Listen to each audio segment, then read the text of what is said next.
Hello and welcome to Santa Fe Senior Fit. I'm Gary Schneider. Today we're going to look at the 5 worst exercises, 5 exercises in question, but could be performed by seniors if done correctly, and the 5 best exercises you can do as a senior. So 5 worst, 5 questions, and 5 best. Many people put seniors in a one-size-fits-all category, and that's not true. Some seniors can lift weights like a 40-year-old, while some in their 60s have zero fitness. I'm a senior by definition. Who decided the definition? I don't know. But I can still do the same exercises I did as a 30-year-old, including squats, barbell bench presses, deadlifts, and more. I can't do the same weight, but I can come close. The questions are, have you been exercising for a long time and have strength, balance, and flexibility, or are you new to exercising and or have issues? If you have issues such as lower back pain, joint stiffness, or muscle imbalances, there are different exercises you can perform to help correct these exercises. My first point, there are many exercises that are not good for seniors or anyone for that matter because they include the risk for injury and don't really work the muscles to its potential. Some are not suitable for certain seniors based on how your body is built or if you have those muscle imbalances. These exercises should be avoided. My second point, there are 5 questionable exercises many fitness people say seniors should not perform. However, it is usually because you're not using the correct form and technique. If you don't have those muscle imbalances or issues with any certain body part, you can perform these exercises. And finally, we'll look at the 5 of the best exercises you should do or learn to do for daily tasks you do every day. Know your fitness level before you start any exercise program and proceed slowly. If any exercise hurts, stop. To begin, here are 5 of the worst exercises. The first one is upright rows, which are for the shoulders. The problem, though, is twofold. You have elevation and internal rotation, which is not good. The top position is also the problem with weight on the ends and where your hands are. What's more, the exercise lacks adequate muscle recruitment. Not to mention where your wrists are, it places them in an awkward position. A better alternative to work the mid-delt is the mid-cable extension. It's a great exercise since you're getting a full range of motion and keeping tension on the mid-delt. With the two-handed dumbbell or cable raises, you have to stop mid-chest level. You're not getting that full extension, but with the mid-cable extension, you are. The second exercise to avoid is the behind-the-neck barbell press. It too is for the shoulders, but by pressing the barbell up behind your neck, it puts too much stress on the rotator cuff and lower back, which over time can cause rotator cuff problems. It also forces you to push your neck forward with that barbell behind you, which is not good for your neck or spine when you have weight behind it. A better alternative is the seated dumbbell overhead press, which places the weight directly above your head, not behind it. The dumbbell overhead press is a great exercise, which you can also do standing. Once your elbows come up even with your shoulders, they should be at a 90-degree angle until the dumbbells go over your head. And also, don't bend your wrists back. Make sure that they are standing with those 90-degree angle and your fists straight and even with your arms when you go up. The third exercise to avoid is the behind-the-neck pull-down, which works the lats and back muscles. But the problem is the levitator scapulae, which are those muscles that run from your lower neck down into your back, are recruited to the point of strain, and your neck is pushed forward, as well as your torso. A better alternative is the lat pull-down, but in front of you. Here you want to keep your back straight and don't go too wide on the bar with your hands. That shortens your range of motion.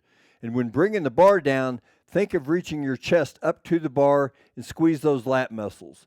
And please don't rock back and forth on this one or raise your rear off the seat. If you're doing this, you have way too much weight and your form is incorrect. The fourth worst exercise is the hack squat for the thighs. Using the machine takes away some of the full body potential of a squatting motion. A squatting motion gives some instability and it's more of a compound movement. Here, the machine's doing a lot of the work for you and it's focusing just on the thighs.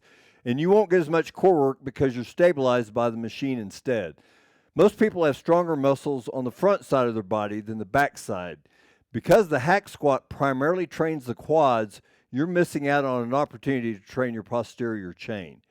For my body, this puts too much stress on my lower back and knees since I like to do heavier weights. I also have bonier shoulders, and to push up on that pad with the weight hurts them. A better alternative is dumbbell lunges, which you can do one leg at a time and is easier on the back. You can also do multi-planar lunges, which works each plane of motion. You can also do step-up lunges, which adds a little more difficulty to the exercise. The fifth worst exercise for seniors is sit-ups, which works the abs and core. It puts too much pressure on the disc and spine. They push your curved spine against the floor and too much strain on the hip flexors, the muscles that run from the top of the thigh bone to the lumbar vertebrae in the lower back. When the hip flexors are too strong or too tight, they tug on that lower spine, which can create lower back discomfort. The levitation crunch is a better alternative. The levitation crunch is perfect for isolating the upper abs and getting serious contraction without stressing your neck or lower back. By lifting your shoulder blades off the ground with the assistance of the obliques, plus the rotational control and stability, makes it a great ab exercise that is easy to perform. On this movement, don't jerk your head forward. Place your hands beside your head, not behind it, and focus on the abs during the work and go slow. There are some exercises that seniors may need to avoid, but depending on your current fitness level, you may be good to go in performing these 5 exercises. In fact, if you're in good physical condition, they are some of the best exercises to perform. All these exercises I'm about to mention are question marks because most people are doing them wrong. Or you may have some body part issues such as joint pain that just don't make them right for you. So here we go. The first one I want to mention is the barbell bench press, which some may say is not good for seniors to perform. But if done correctly, they can be very beneficial in building your chest muscles. I myself perform a lot of these, but I make sure I use correct form and technique. I make sure my grip and thumb are in the proper position, because if they're not, they can hurt the wrist if you're not using the correct grip and placement of that thumb on the bar. The bar needs to be over your eyes when you lay back, and then when you lift it off, track the bar straight up and down. It should hit your lower chest at the bottom. However, for many seniors, another alternative is the dumbbell incline press or the one-arm cable crossover. For the dumbbell incline bench press, when you lean back, make sure that that bench is a little bit farther back so you're not working the shoulders, you're working the chest muscles. And it's the same thing. You want to have a 90-degree angle on your arms when you go up. You can kind of touch the dumbbells at the top, kind of kiss them, and then come back down slowly. And make sure, again, that your fists are not, and wrists are not leaning back, that they're straight up and down with your arms. Now, for the one-arm cable crossover, which is a great full range of motion to work the chest muscle, here you stand back a little bit from the cable, and you're going to pull that cable all the way over across your chest and then back. And again, make sure you get full extension, but it's great to work the full range of motion and get that all the way back across. Now, with the normal cable crossover with 2 hands, you're limited because you're stopping right in the middle. But with the one-arm cable crossover, you're able to come all the way across your chest. The second exercise in question for seniors is leg presses, which works the thighs and the glutes. This has the potential of lower back issues. If your spine and lower back are in good shape, this exercise could be fine. Now, if you do have lower back issues, then yes, avoid it. But the 3 main things I see people doing wrong with this is, number 1, they don't have their back all the way against the padding. They have a little gap toward the bottom where you can almost put your fist behind their lower back in the padding, and that could put undue stress on that lower back. The second one is where people place their feet on the machine. If your feet are too far out wide on that platform or too narrow in, and as you're going up and down, you're putting undue stress on those knees, especially if they're on the outside. You're almost having to feel that push on the knees going inward, and you want to avoid that. So make sure your feet are in line with your hips and your knees, and they're straight as you're going up and down. The third one that I see usually people doing is that they don't go down far enough. They're almost just barely moving the machine, and they're not really getting a good workout on those thighs. It's almost like you're doing calf raises. So you want to come down at least 90 degrees with your knees and maybe even a little bit more, and then use a nice, steady, slow tempo. I occasionally do leg presses myself. I prefer squats, but I do leg presses from time to time, and I can do quite a bit of weight. It's easier for a shorter, stockier person to do leg presses since the weight doesn't travel as far. So if you use correct form and technique, leg presses are a good exercise. The third exercise in question for seniors is lying triceps overhead extension. It's actually a great exercise and one of the best for triceps, but it puts a lot of strain on the elbows if those elbows flare out on that downward movement and your elbows are pointing too much forward rather than to the sky when in that bottom position. You really want to stretch that long triceps head, and the elbows have to stay in front and in line with your shoulders during this movement. Now, if you have joint pain in the elbows, this may not be a good choice. Some other alternatives to the lying tricep extensions are the triceps reverse grip cable pushdown. It's the same movement as cable pushdowns, but this time you have your hands reversed. And this takes more of the shoulders out of play and puts more of the tension and work on that triceps muscle. Another good one is the dumbbell kickbacks. Here you get on a bench and you take a dumbbell and you have that dumbbell by your side and you just kind of kick it back in a nice slow steady movement. You don't want those elbows flaring out. Just kick it back and squeeze that triceps muscle at the top and then come back.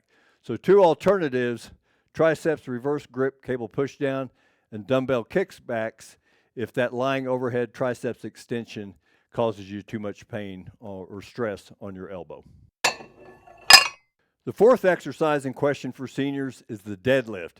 The deadlift is a compound movement that involves many muscles, and if you use correct form, a weight you can handle, they are a great exercise to work the back, glutes, and hamstrings.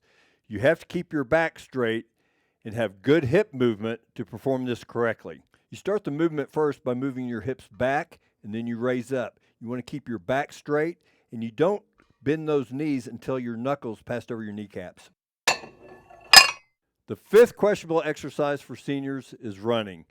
If your knees and feet are good, running can be a great cardio exercise. I have a good friend, Doug, who lives in Austin. He's 66 years old, and he runs every other day. He runs a little bit over 4 miles, and when he hits the hills, he'll mix it up and walk a little bit and mainly run on the flat surfaces, and then he'll walk the hills again. So he mixes it up and doesn't run continuously on the pavement. However, as a senior, I would avoid the pavement and running and look for alternatives such as the elliptical or bike. But I believe the best alternative is the seated rower, since it also works the upper body and is proven to be 27% more effective in burning calories than an indoor bike. And it is better at improving your cardiovascular health. It's easier on your knees and feet. A good uphill hike is also a great cardio exercise if you have access to hills. It is a great exercise for balance, foot strength, endurance, and burning calories.